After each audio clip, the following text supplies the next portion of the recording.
Saludos y bendiciones para todos y todas en esta hermosa tarde. Vamos a dar inicio a la clase del día de hoy en este núcleo número 18. Vamos a la clase número 6 de lo que es esta hermosa materia que estamos desarrollando, como lo es la sanidad en Cristo. Tema que tiene que ver con el área del cuerpo de nosotros los seres humanos y es parte de las bendiciones que están establecidas en la palabra, ya que la bendición que Dios nos ha dado es integral. La salvación que Dios nos ha dado es integral, es decir, espíritu, alma y cuerpo. Dijimos página 49 de la guía. Quedamos donde está el grupo de Salmo 46 al 8, comenzando arriba. Dice, al verbo se le dieron condiciones en el pacto antes de venir a la tierra. Estamos hablando de quien luego se hace Cristo o Mesías. Se le dieron pactos en calidad o cuando él viene en calidad de hombre. Estas condiciones que se le dieron al verbo que presentan las escrituras llevaron al verbo a un estado de, humillación, lo que se conoce teológicamente como la humillación de Dios en el verbo. Por causa de la humillación del verbo, nace la humillación de Jesús. Sacrificio y ofrenda no te agrada. Has abierto mis oídos. Holocausto y expiación no has demandado. Entonces dije, he aquí vengo en el rollo del libro, o como está escrito en el rollo del libro acerca de mí, el hacer tu voluntad. Dios mío, me ha agradado y tu ley está en medio de mi corazón. Salmo 40, 6 y 8.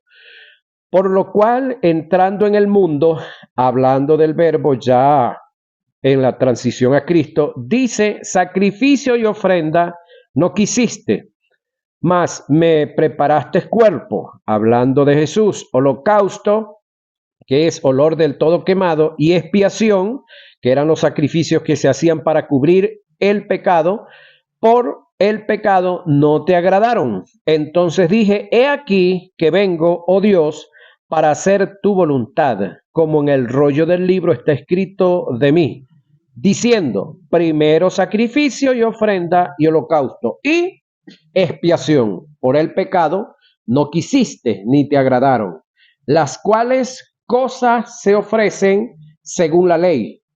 Y diciendo luego, he aquí, mira lo que viene, vengo, oh Dios, para hacer tu voluntad.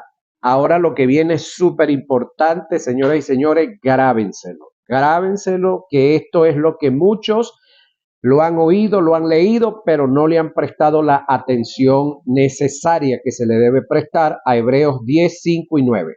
Quítalo primero, oiga la expresión, quítalo primero. No es que Jesús vino a quitarlo. ¿A quién le está diciendo que lo quite? Al que lo estableció. ¿Sí? Ajá, que en este caso es Jehová Dios.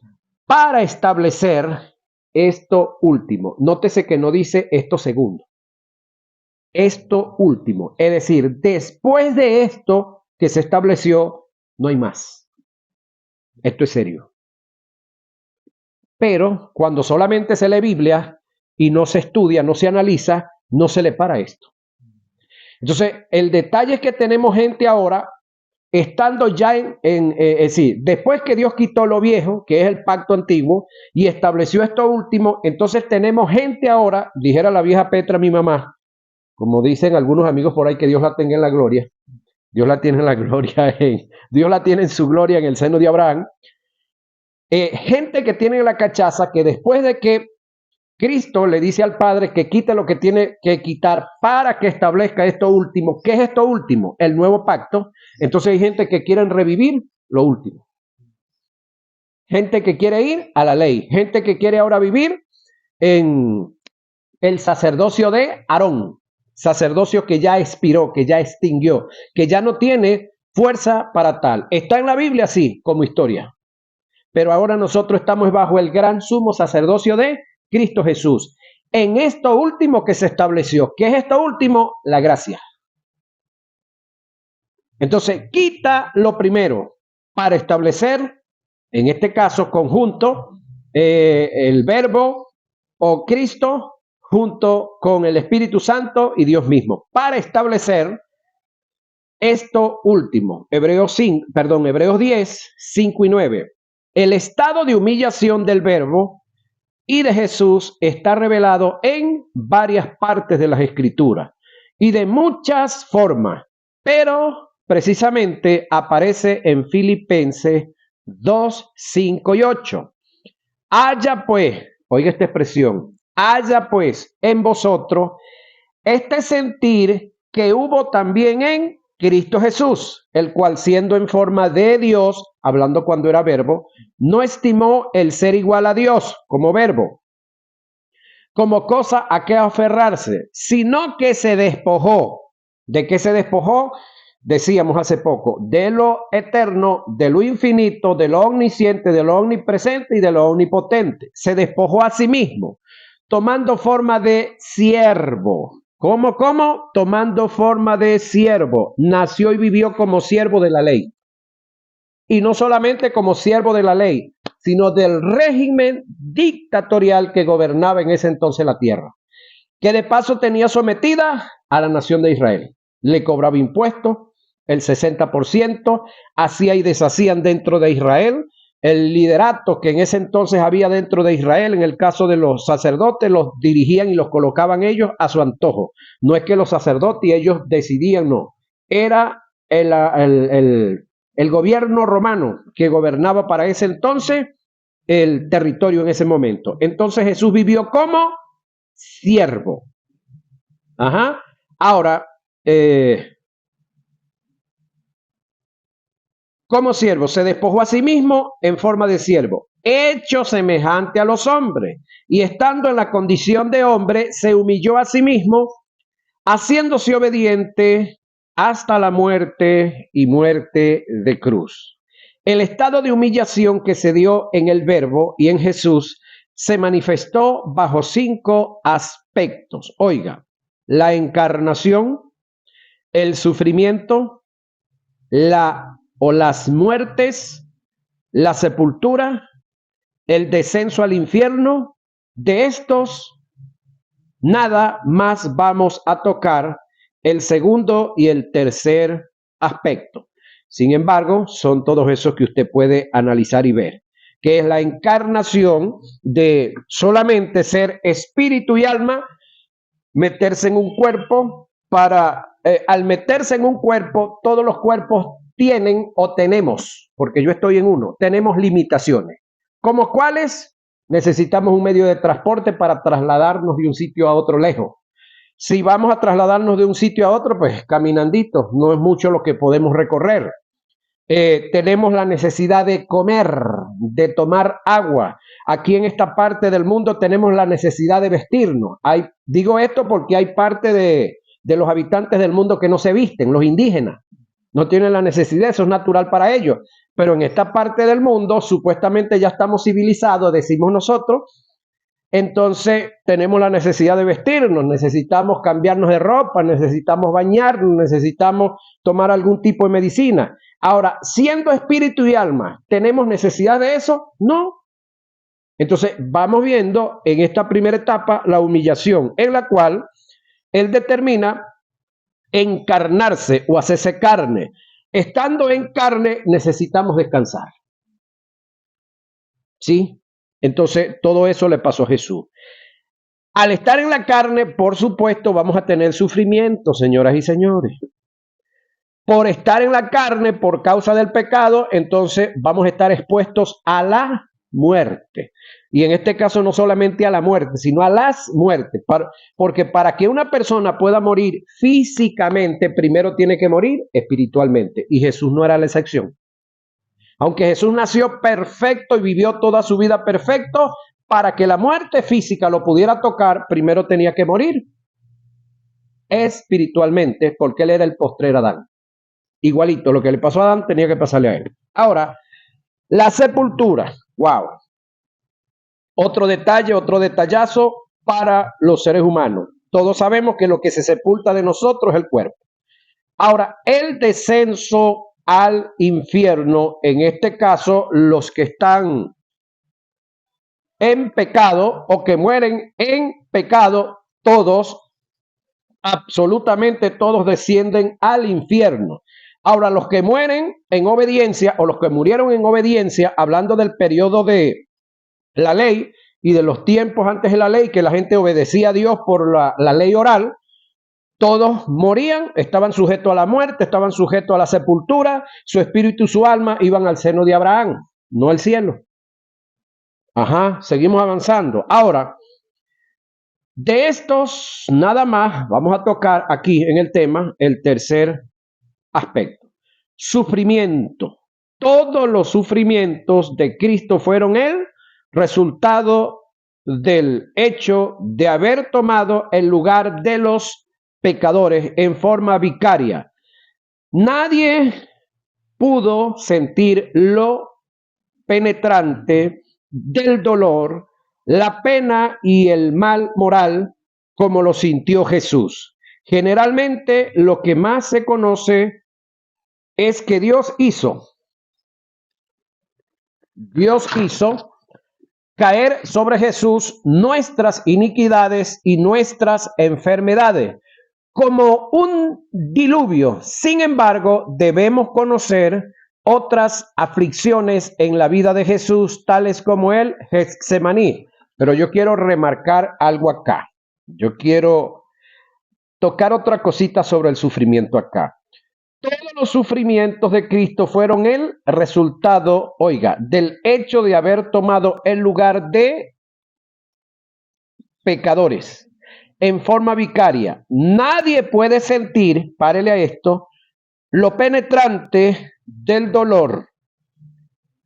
¿Por qué digo esto? Porque creo que puede, o usted se lo imagina o le pasó algún día. Cuando usted estaba joven en su casa, donde usted fue educado, donde usted se crió, puede que un día alguno de sus hermanos o algún sobrino o algún pariente que se crió ahí con usted cometió un error, quebró un plato, botó algo, quemó algo, hizo algo y lo culparon fue a usted. Y a usted le dieron, como dicen los colombianos, una monda, una pela. A usted lo cuerearon, a usted lo disciplinaron en ese aspecto por causa de lo que otro hizo. Bueno, si usted le pasó eso, o por lo mínimo se imagina, o tiende a la imaginación que le haya sucedido eso, bueno, eso fue lo que le sucedió a Cristo. Porque todo el padecimiento que vino a él por causa del pecado, no fue por el pecado que él cometiera, fue por los de la humanidad, fue por los suyos y fue por los míos. Entonces creo que eso es como triste, pagar una deuda de una comida que usted no se comió, pagar una deuda de una ropa que usted no se colocó, pagar una deuda de una colonia que usted nunca se la echó, pero la partieron y dijeron que eras tú, o se desapareció y dijeron que tú te la robaste. Entonces, pues se están algunos riendo, de algo se están acordando. Entonces, aquí es donde podemos ver lo duro y lo fuerte que fue el sufrimiento en Jesús. Porque cuando a usted le cobran algo que usted se lo comió, se lo bebió, se lo vistió, ok, es natural, es lógico. Tienes que decir, bueno, yo me lo comí, yo me lo bebí, yo lo quebré, yo lo boté. Debe pagarlo. Pero cuando es otro, bueno, entonces imagínese eso lo que le pasó a Jesús. Ahora, sin embargo, debemos conocer otras aflicciones en la vida de Jesús, tales como el Getsemaní, la tortura romana, el Gólgota, que formaron parte de su sacrificio redentor. Vamos a comenzar a narrar los padecimientos de Jesús paso a paso para que podamos crear conciencia con respecto al costo que tuvo nuestra salvación, que aunque para nosotros es gratis, a Jesús no la obtuvo gratis, ¿oyó? Tuvo un costo muy alto, muy elevado. Ahora, comencemos con el Getsemaní. Getsemaní era una pequeña propiedad cercada un huerto entre árboles frutales y varios arbustos. Se encontraba al pie del monte de los olivos. Este término etimológicamente significa prensa de aceite. El término Getsemaní es prensa de aceite. Ahora, tiene que ver con la aceituna, que la llevan a un sitio y cuando la aprietan, sale lo que hay adentro, el jugo, donde en ese jugo está el aceite. Ahora, en el Getsemaní, Jesús comenzó a sentir una agonía psíquica hasta el punto que exclamó: mi alma está triste hasta la muerte.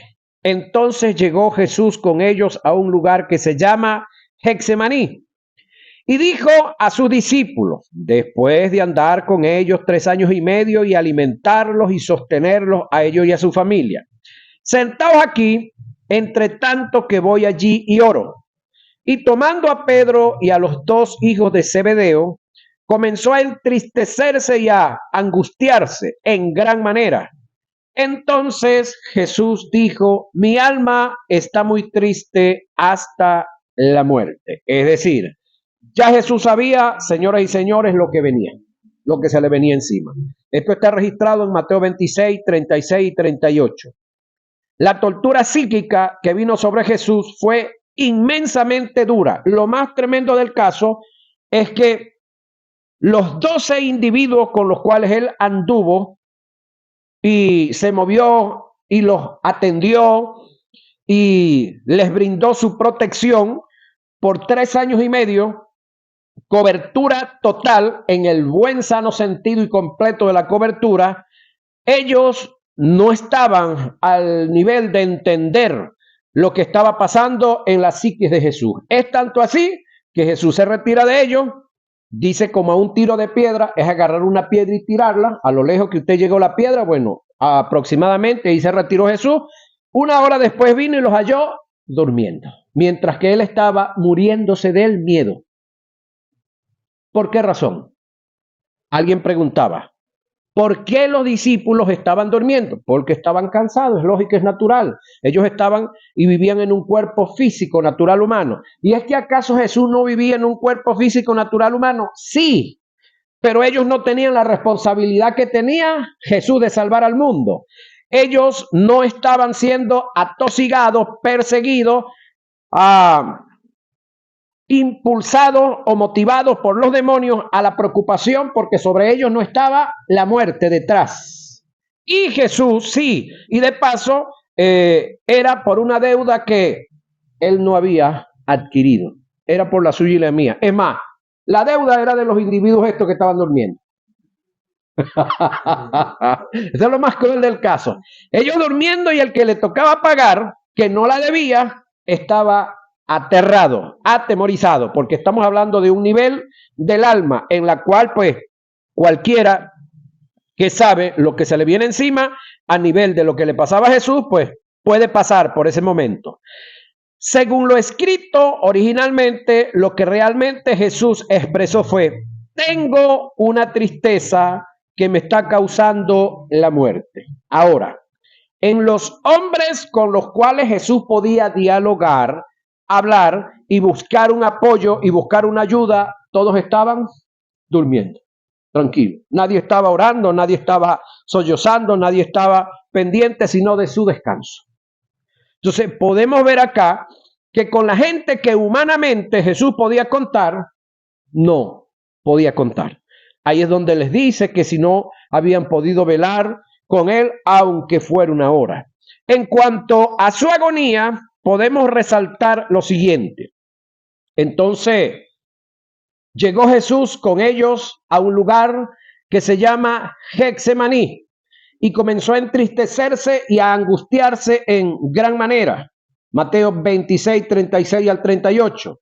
Y estando en agonía, oraba más intensamente, y era su sudor como grandes gotas de sangre que caían hasta la tierra. Lucas 22, 44. El término agonía del griego es agonía, que indica una extrema tensión emocional y tiene que ver con el área psíquica que radica en el alma. Según el relato de Hebreos 5:7, Cristo lloró y gimió con gran clamor y súplica. Oiga, algún historiador, o algunos historiadores alegan que Cristo oró en la forma más humillante, como lo hacía todo judío. Se postraba sobre sus pectorales, es decir, pegaba el pecho al suelo y su rostro en tierra hasta transpirar el polvo. Era tanta la agonía por la que Jesús pasaba que su oración fue: si es posible, pasa de mí esta copa. Es decir, fue tanto, pudiéramos decir, el nivel de pánico al que llegó Jesús en este momento en cuanto a su alma, que le está diciendo a Dios que si era posible buscaran otra fórmula para salvar a la humanidad, porque lo que venía era muy fuerte, era muy intenso, y él pues tenía ese gran pánico, cuando en realidad lo que Jesús dijo según lo escrito en el original fue: si hay otra forma de redimir al hombre, vamos a buscarla, porque lo que viene es duro. Tanto fue el sufrimiento producido por esta agonía que la Biblia describe su sudor como grandes gotas de sangre. Cabe resaltar y tomar en cuenta que el término utilizado para gotas de sangre es tromboi y aimatos, lo que indica una sangre espesa, coagulada.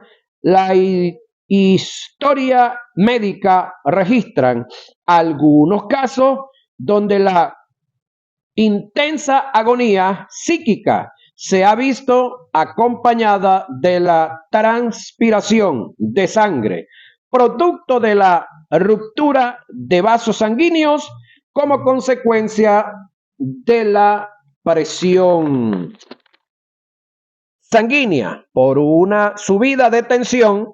El comentarista bíblico Mateus Henry destaca que Lucas se refiere al sudor de sangre después de la llegada del ángel para confortar a Jesús, lo que nos permite ver que este sudor fue efecto de una reacción tremenda por la que la sangre que se había retirado al corazón, como ocurre en todos los casos de pavor, al agudizarse el clímax de la agonía con la compensación de las palabras del ángel, se volvió un tremendo rebote hacia la periferia, haciendo saltar las plaquetas y colándose finalmente a través de la epidermis, es decir, del cuerito, hablándole criollo, y producir la sudoración de sangre, conocido en la medicina como hemorroidosis o hematridosis. Para mayor credibilidad, debo resaltar que Lucas, quien hace registro de este acontecimiento y de los sufrimientos de Jesús, fue un médico reconocido como uno de los mejores en su época. Datos en que en el estudio de la cristología no se debe pasar por alto. Después de pasar por la agonía en el Getsemaní, Jesús pasó por el juicio de los hombres.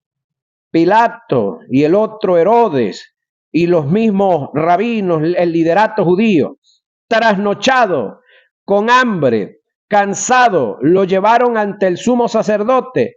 Posteriormente es llevado ante Pilato. Este lo remite a Herodes, después es devuelto a Pilato, luego es presentado ante el pueblo, donde el pueblo también juzga y mete la mano ahí. Se toma la decisión de soltar, oiga, a Barrabás y crucificarlo a él. Ahora, ¿cómo cree usted humanamente que se sintió Jesús cuando el pueblo al que él vino a sanar, a salvar y a restaurar, pide que le suelten al malandro, al delincuente, y a él, el justo, el recto, lo crucifique. Humanamente hablando, ¿cómo cree usted que se sintió? ¿Cómo se sentiría usted que después de que usted alimente a sus hijos, después que usted alimente a sus hijas, que les dio nombre, que les dio techo, que los ayudó, que los educó, que les dio un pedazo de tierra y que ya tienen en ese pedazo de tierra una siembra hermosa, ya están recogiendo café, tienen moto, tienen carro, tienen amigos y amigas? Y entonces le dicen en un juicio que lo crucifiquen a usted, que lo lleven para el asilo y lo dejen allá como le decían a Toño. E imagínenselo ahí, nada más. Mira, tú eres un viejo que ya no sirves para nada. Imagínenselo. Piden la crucifixión del justo, después de haberlo sometido a una caminata de 4 kilómetros, aproximadamente de una parte a otra, es sometido al acto de flagelación. La flagelación, según la ley, antes de toda crucifixión, era obligatoria. Oiga, era obligatorio flagelar al reo. Solamente se exentuaban de esta práctica a las mujeres, a los senadores y a los soldados romanos. El instrumento de flagelación era un látigo corto llamado flagrum o flagellum, con varias apéndices o varias correas puntas de cuero de distintas extensiones. Unos llegaban a un nivel, otros y otros a otro, a lo que se le amarraban al final pequeñas bolas de hierro o huesos de ovejas intercalado en algunos lados. Otros le hacen un nudo. ¿Yo?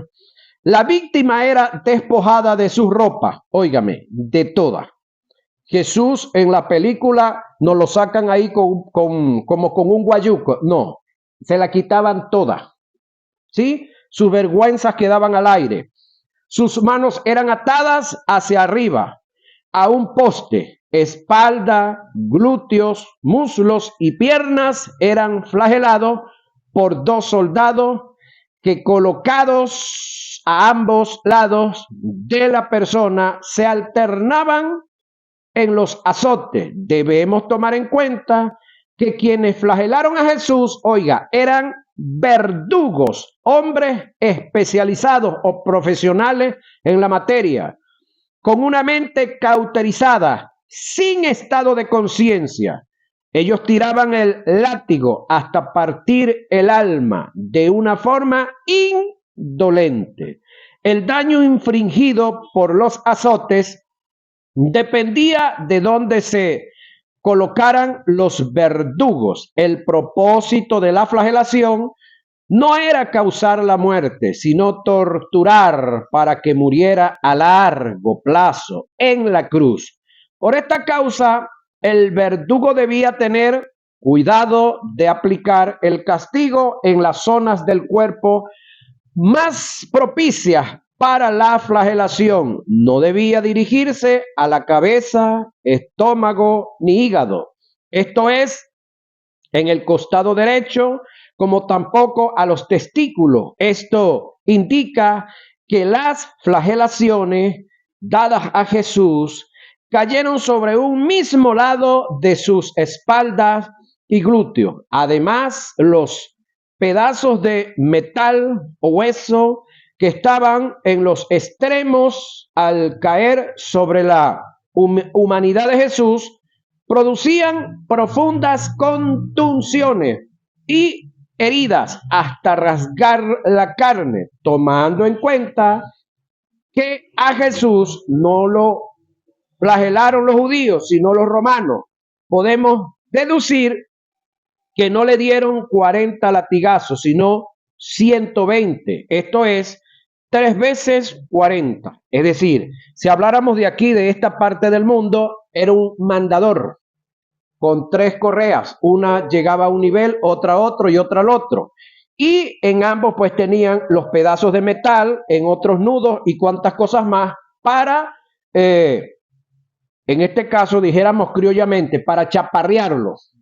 para azotarlo, como está en la escritura. Entonces, esto llevaba a que en un solo golpe que estaba cayendo sobre la humanidad de Jesús, a la vez eran 3. Por eso son 120, es decir, 40 por 3. La corona de espina adicional a esto, le colocaron una corona de espinas sobre la cabeza, una de las partes más sensibles del ser humano. La corona que colocaron sobre Jesús no era en forma de circunferencia como nos las muestran en las películas, es decir, no era una cosita así nada más, oiga esto, sino que era especie como de un casco. Lo deducimos porque la Biblia dice que al golpear, oiga, sobre la corona con una vara, hundían más las espinas, cosas que no es posible si la corona hubiese sido circunferencia, así nada más. Para complementar la tortura, las espinas tenían propiedades de succión, de succionar la carne y se adherían al cuero cabelludo, produciendo un intenso dolor de cabeza, conocido en la medicina como migraña aguda. Desde el sentido espiritual, la corona colocada sobre Jesús, que no fue una corona espiritual, fue una corona literal la que fue colocada, pero en el sentido espiritual, esa corona colocada encima de Jesús encierra unas verdades que poco la han captado. Todo por lo que el Redentor pasó tiene un significado y cumplimiento profético. Y la corona no escapa a esta verdad.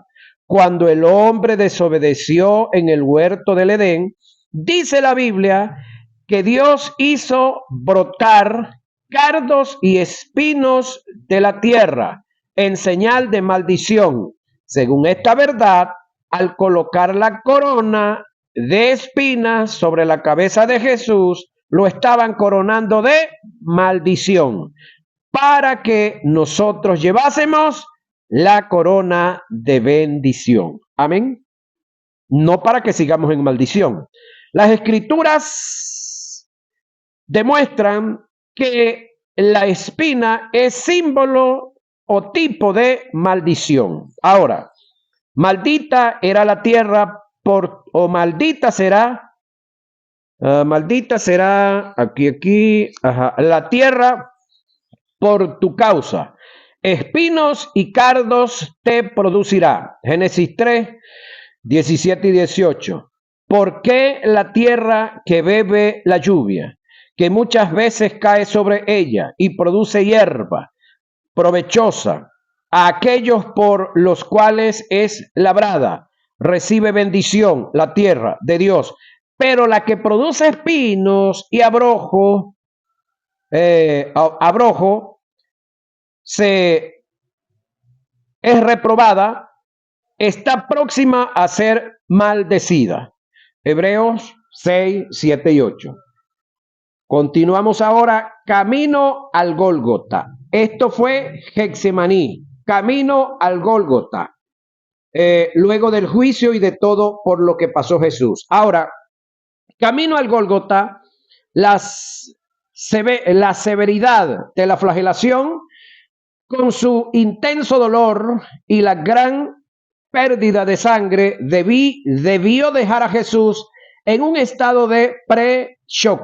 El abuso mental y físico cometido con Jesús por parte de judíos y romanos, así como la falta de alimento, de agua y cargado de sueño, y contribuyeron a debilitar físicamente a Jesús. Por lo tanto, desde el punto de vista médico, sus condiciones físicas antes de la crucifixión debieron ser extremadamente críticas y comprometedoras, señores y señoras. Luego entonces tenemos acá la crucifixión. La crucifixión era el peor de los sufrimientos y la peor tortura que podía padecer un hombre. Era reservado para los esclavos, quiere decir que a Jesús lo trataron como un esclavo, extranjero, los de su pueblo lo trataron como un extranjero, y revolucionario. Bueno, en el buen sentido de la palabra revolucionario, si no hay dudas de que Jesús lo era. Y criminal, también fue visto y tratado como un criminal. En el caso de los más viles. En este caso, Jesús fue contado entre uno de ellos. La costumbre en los tiempos de Jesús era que el condenado a la pena capital, es decir, pena de muerte, bajo la crucifixión, debía cargar, su propia cruz, desde el sitio de la flagelación hasta el de la crucifixión, fuera de los muros de la ciudad. Jesús entonces caminó medio a 1 kilómetro aproximadamente. Debemos aclarar que Jesús no cargó una cruz como lo expresa el texto sagrado. La tradición bíblica dice cruz, pero el término que aparece en el griego es estauron, lo cual indica un madero. El estauron era clavado en forma horizontal sobre un madero que estaba en forma vertical allá en el Gólgota, cuyo nombre era el patibulum, el que estaba vertical. El horizontal era el estauro, el que cargó Jesús. Clavando el estauron sobre el patibulum, se formaba una cruz. El madero o estauron que Jesús cargó tenía un peso aproximado de 70 kilos, señoras y señores. Y después de la pela y de todo el sufrimiento que tenía Jesús, cargar 70 kilos creo que era algo así como bastante rudo, ¿no? Al llegar al sitio de la crucifixión, el reo era colocado sobre el madero, estauro, tendido en el suelo, las manos podían ser amarradas o clavadas. En el caso de Jesús, fueron clavadas. Según algunas investigaciones, los clavos eran generalmente colocados con mayor preferencia en las muñecas, es decir, no aquí adentro de la mano, sino aquí en la muñeca, y no en la palma de las manos, porque a causa del peso corporal, las manos se rasgaban y el cuerpo no se mantenía en la cruz. De acuerdo con todas las pruebas científicas, los clavos de hierro eran introducidos entre los huesos llamados carpos y radio, o entre el espacio de los huesos carpos y sus ligamentos, muchas veces sin quebrar los huesos, produciendo intenso dolor al atravesar los músculos, ligamentos y el nervio mediano, lo que produce parálisis de una porción de la mano, disminución de la circulación de la sangre, isquemia, contracciones dolorosas y calambre. Debemos tomar en cuenta que los clavos eran cuadrados con la punta roma y medían aproximadamente de 8 a 13 centímetros de largo por 1 centímetro de diámetro. Para clavar los pies se hacía sobre el apoyo usado para esto, atravesando con un clavo de hierro que pasaban entre el primer y el segundo espacio metatarsiano en el lugar justo de la unión del metatarso. Esto producía la perforación del nervio pedio, rama del tibial anterior, y las ramificaciones profundas del tibial, posterior al plantar interno y el plantar externo, los cuales podrían haber sido dañados también por el clavo, produciendo intenso dolor y dificultad al tratar de apoyarse. ¿Sí? Aunado a esto, para fijar la espalda del crucificado al madero, se dislocaban las coyunturas, hablando de acá, esta parte, que están a la altura del brazo, con el omóplato, produciendo separación de las extremidades con intensos dolores. Esto lo hacían fijando una de las manos al madero con un clavo y el otro extremo con una cuerda. Ataban la otra mano por la muñeca, haciendo presión en sentido contrario, alando hasta causar la dislocación. Es decir, el individuo lo clavaban de este lado, acá, luego amarraban esta mano y la alaban hasta que se salía de aquí. ¡Tum! Se salía el hueso. Su respiración, ¿sí? El peor efecto patofisiológico de la crucifixión iba más allá.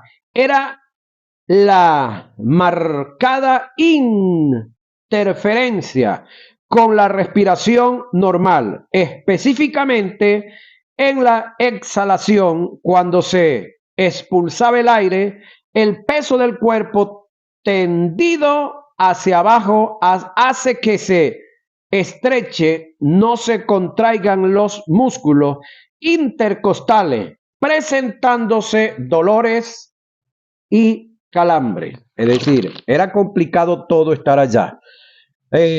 Calambres musculares, fatiga y dificultad para respirar por causa de la posición como estaba caído totalmente. Para evitar o martiguar un poco el dolor, el reo tomaba la determinación, oiga, de apoyarse sobre sus pies. No se le olvide que los pies estaban clavados también. Y suspender el cuerpo, mantenerlo suspendido hasta que se produjera la inhalación y la exhalación. En el caso de Jesús, tuvo que hacer el mismo ejercicio por 6 horas para evitar el intenso dolor. Él no era la excepción. Se recuerda que cuando leemos la escritura dice que Jesús fue crucificado a la hora tercera. ¿Por qué a la hora tercera? ¿Qué hora es la hora tercera?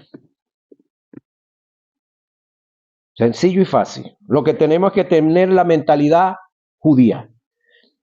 El día comienza a las 6 de la tarde. Igualito, este día termina a las 6 de la tarde.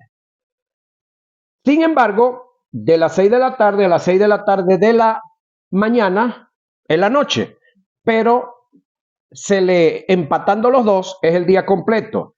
Entonces permiso por aquí,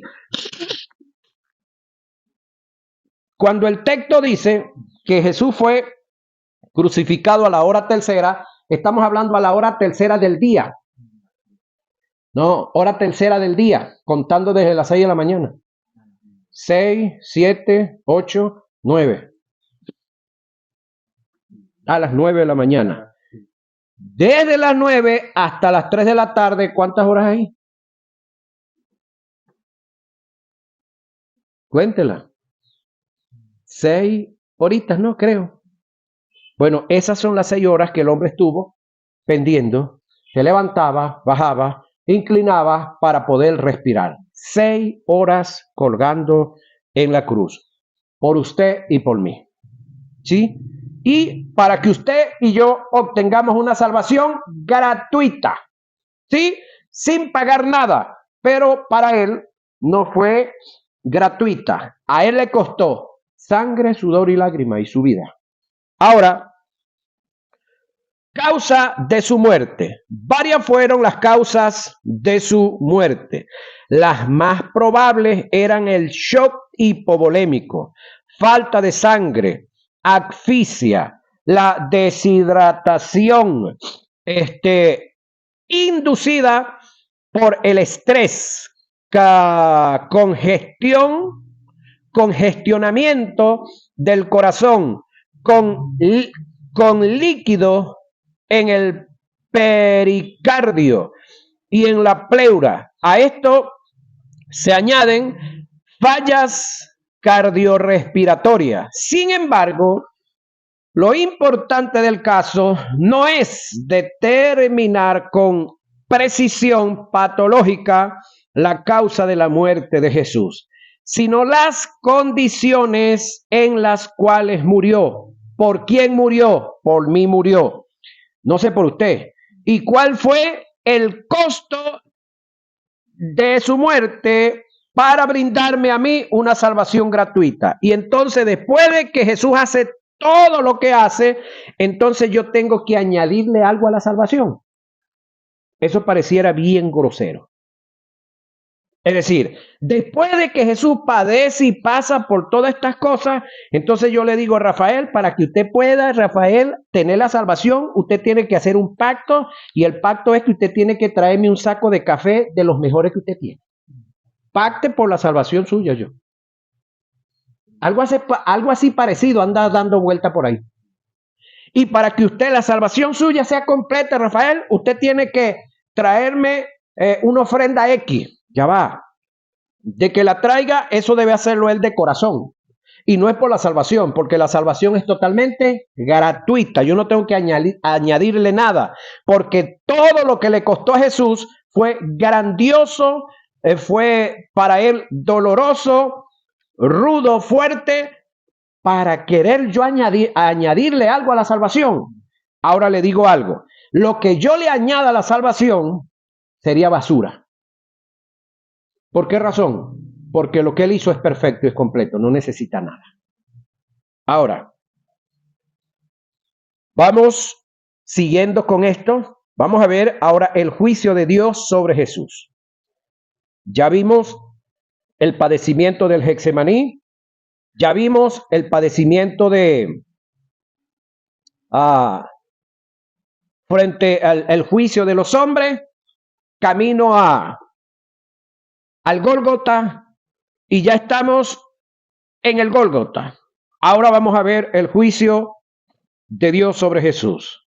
Después de haber pasado por el juicio de los hombres y el maltrato físico por las trompadas, las flagelaciones y la corona de espinas, causando hinchazón y hematomas, desfigurando su rostro demacrado, su parecer, hasta el punto que causaba terror a la gente cuando iba a verlo en la cruz, hasta el punto que los que lo veían apartaban de él el rostro a causa del asombro por su parecer desfigurado. Dios lo abandonó totalmente en la cruz. El cielo se oscureció como señal del repudio de Dios al ver a su Hijo en la condición que estaba, por haber puesto sobre él la maldición que incluye la muerte, hablando de la muerte espiritual, la enfermedad, la miseria, producto del estado o estar en los, ya va, producto del estado en los cielos,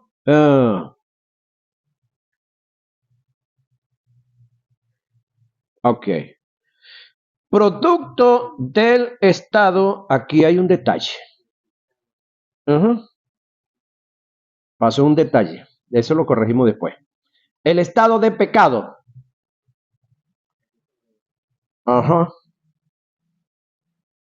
ok, permíteme esa guía pero violentamente, después les explico.